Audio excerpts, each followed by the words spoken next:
পায়ে কালো সুতো বাঁধলে কি হয়, আর কেনই বা বিশেষ করে বাচ্চাদের পায়ে এই কালো সুতো বেঁধে দেওয়া হয়? আসুন জেনে নিই কি বলছে বাস্তুশাস্ত্র। তবে তার আগে প্রভু শ্রীরামের ভক্তরা প্রভুর বিশেষ আশীর্বাদ লাভ করতে লাইক করে কমেন্টে জয় শ্রীরাম লিখে দিন। তো চলুন জেনে নেওয়া যাক।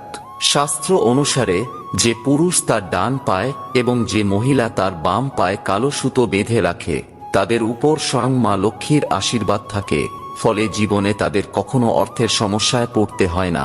সাথে এই কালো সুতোর পরিধানে শনিদেবের বিশেষ আশীর্বাদও লাভ হয়, যা বাস্তু দোষ, শনি দোষ, রাহু কেতুর প্রভাব এবং নজর লাগার থেকে সেই ব্যক্তিকে রক্ষা করে।